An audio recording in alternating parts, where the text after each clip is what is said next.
Everyone, welcome to Savitha Nisu YouTube channel. ನಾನು ನಿಮ್ಮ ಸವಿತಾ. ಬನ್ನಿ, ಇವತ್ತಿನ ದಿನ ನನ್ನ ಮಕ್ಕಳು ನನಗೆ ಕಿಚನಿಂದ ರೆಸ್ಟ್ ಕೊಟ್ಟಿದ್ದಾರೆ. ಹಂಗಾಗಿ ಅವರೇ ಒಂದು ರೆಸಿಪಿನ ತಯಾರು ಮಾಡ್ತಾಯಿದ್ದಾರೆ. ಏನು ಅಂತ ಹೇಳಿದರೆ, ಸಲಾಡ್ ಕ್ಯಾಪ್ಸಿಕಮ್ಗಳಿಂದನ ಒಂದು ರೆಸ್ಟೋರೆಂಟ್ ಸ್ಟೈಲಿಯ ಒಂದು ಫ್ರೈಯನ್ನು ಮಾಡ್ತಾಯಿದ್ದಾರೆ. ಬನ್ನಿ ಹೇಗೆ ಮಾಡ್ತಾಯಿದ್ದಾರೆ ನೋಡ್ಕೊಂಡು ಬರೋಣ. ಮೊದಲಿಗೆ 3 ವೆರೈಟಿ ಕ್ಯಾಪ್ಸಿಕಮ್ನೆಲ್ಲ ಚಾಪ್ ಮಾಡ್ಕೊಂಡಿದ್ದಾರೆ. ಹಾಗೆ ಗಾರ್ಲಿಕ್ ಕೂಡ ಚಿಕ್ಕದಾಗಿ ಕಟ್ ಮಾಡ್ಕೊಂಡಿದ್ದಾರೆ. ಟೊಮ್ಯಾಟೊ, ಆನಿಯನನ್ನು ಚಿಕ್ಕದಾಗಿ ಚಾಪ್ ಮಾಡ್ಕೊಂಡಿದ್ದಾರೆ. ಬನ್ನಿ ಇವಾಗ ಒಗ್ಗರಣೆ ಮಾಡೋಣ. ಒಂದು 3-4 ಟೇಬಲ್ ಸ್ಪೂನು ಆಯಿಲನ್ನು ಹಾಕ್ಕೊಂಡು ಅದಕ್ಕೆ ಸ್ವಲ್ಪ ಸಾಸಿವೆಯನ್ನು ಹಾಕ್ಕೊಂಡು ನಂತರದಲ್ಲಿ ಜೀರಿಗೆನ ಹಾಕ್ಬಿಟ್ಟು ನಾವೇನು ಮುಂಚೆ ಗಾರ್ಲಿಕ್ಕನ್ನೆಲ್ಲ ಪೀಸ್ ಮಾಡ್ಕೊಂಡಿದ್ವಾ ಅದನ್ನು ಹಾಕಿ ಸ್ವಲ್ಪ ಫ್ರೈ ಮಾಡ್ಕೊಳ್ಳೋಣ.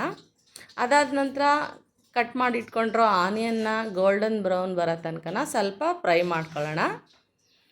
ಇದೆಲ್ಲ ಫ್ರೈ ಆದ ನಂತರ ಟೊಮೆಟೊ ತೊಗೊಂಡಿರ್ತೀವಲ್ಲ ಅದನ್ನು ಕೂಡ ಸ್ವಲ್ಪ ಫ್ರೈ ಮಾಡೋಣ. ಟೊಮೆಟೊ ಸಾಫ್ಟಾಗಿ ಸ್ಮೂತಿ ಆಗಬೇಕು ಅಂದರೆ ಏನು ಮಾಡಬೇಕು, ಅದಕ್ಕೆ ಸ್ವಲ್ಪ ನಾವು ಅರಿಶಿನ ಪುಡಿನ ಹಾಕಬೇಕು. ಹಾಗೆಯೇ ಸ್ವಲ್ಪ ಉಪ್ಪನ್ನು ಹಾಕಬೇಕು. ಅದೆರಡನ್ನು ಹಾಕ್ಬಿಟ್ಟು ಒಂದು ಸರ್ತಿ ಚೆನ್ನಾಗಿ ಫ್ರೈ ಮಾಡೋಣ.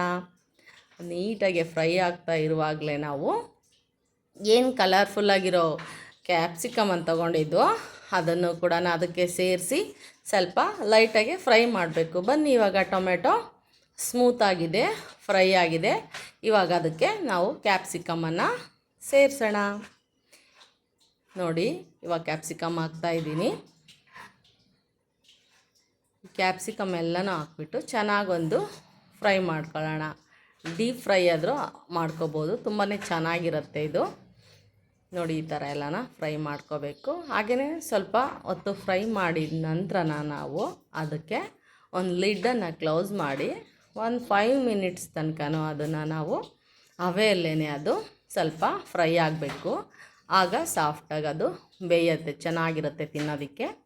ಹಾಗೆ ಅದು ಫ್ರೈ ಆದ ನಂತರ ಇನ್ನೊಂದು ಸರ್ತಿ ಎಲ್ಲ ನೀಟಾಗಿ ಅದನ್ನು ಮಿಕ್ಸಪ್ ಮಾಡಿ ನಾವೇನು ಮಸಾಲೆಗಳನ್ನೆಲ್ಲ ಹಾಕೋದೆಲ್ಲ ಇರುತ್ತಲ್ವ ಅದನ್ನು ಇವಾಗ ಸೇರಿಸ್ತಾ ಹೋಗೋಣ. 1 ಸ್ಪೂನು ಅಚ್ಚ ಖಾರದ ಪುಡಿನ ಹಾಕ್ತಾಯಿದ್ದೀವಿ. ನೆಕ್ಸ್ಟ್ ಅದಕ್ಕೆ ಒಂದು ಮಸಾಲೆ, ಗರಂ ಮಸಾಲ ಪೌಡ್ರನ್ನು ಕೂಡ ಸೇರಿಸ್ತಾ ಇದ್ದೀವಿ. ಇದೆರಡು ಆದ ನಂತರ ನೀಟಾಗಿ ಎಲ್ಲನೂ ಒಂದು ಸರ್ತಿ ಮಿಕ್ಸ್ ಮಾಡೋಣ. ನೋಡಿ, ನನ್ನ ತಂಗಿ ಮಗಳು ನೋಡಿ ಕುಕ್ ಆಗ್ತಾ ಇರೋವಂಥ ಮಸಾಲ ಫ್ರೇಗ್ರೆನ್ಸನ್ನು ಫೀಲ್ ಮಾಡ್ತಾ ಇದ್ದಾಳೆ. ತುಂಬ ಚೆನ್ನಾಗಿ ಬರ್ತಾ ಇದೆ ಅಂತ ಹೇಳ್ಬಿಟ್ಟು. ಹಾಗೆ ಎಲ್ಲನೂ ಕೂಡ ಎಲ್ಲ ಒಂದು ಸರ್ತಿ ಮಿಕ್ಸ್ ಮಾಡಿ ಲಿಡ್ಡನ್ನು ಕ್ಲೋಸ್ ಮಾಡಿ ನಂತರ ಒಂದು 5 ನಿಮಿಷ 10 ನಿಮಿಷ ಬಿಟ್ಟು ಸರ್ವ್ ಮಾಡಿದರೆ ಆಹಾ, ತಿನ್ನೋದಕ್ಕಂತೂ ಸಖತ್ತಾಗಿರುತ್ತೆ. ಮೊದಲಿಗೆ ನನಗೇ ಟೇಸ್ಟ್ ಮಾಡೋದಕ್ಕೆ ಕೊಟ್ಟರು ಅವರು. ನೋಡೋಣ ಹಾಗಾದರೆ ಟೇಸ್ಟ್ ಹೇಗೆ ಬಂದಿದೆ, ಹೇಗೆ ಮಾಡಿದ್ದಾರೆ ಅಂತೇಳಿ. ನಾನು ತಿಂದ್ಬಿಟ್ಟು ನಿಮಗೆ ಟೇಸ್ಟ್ ಹೇಗೆ ಬಂದಿದೆ ಅಂತ ಹೇಳ್ತೀನಿ. ಇವತ್ತು ತುಂಬ ಖುಷಿ ಆಯಿತು. ಹೊಸ ಹೊಸ ಥರ ರೆಸಿಪಿಗಳನ್ನ ಅವ್ರು ಟ್ರೈ ಮಾಡಿ ನನಗೆ ಟೇಸ್ಟ್ ಮಾಡಿಸ್ತಾ ಇರ್ತಾರೆ. ಟೇಸ್ಟ್ ಹೇಗಿದೆ ಗೊತ್ತಾ? ಆಟ ಪಿಜ್ಜಾ ತಿಂದಂಗೆ ಆಗ್ತಾ ಇದೆ, ಅಷ್ಟು ಟೇಸ್ಟಿಯಾಗಿದೆ. ತುಂಬ ಚೆನ್ನಾಗಿದೆ, ಈಸಿಯಾಗಿ ಮಾಡ್ಕೋಬೋದು.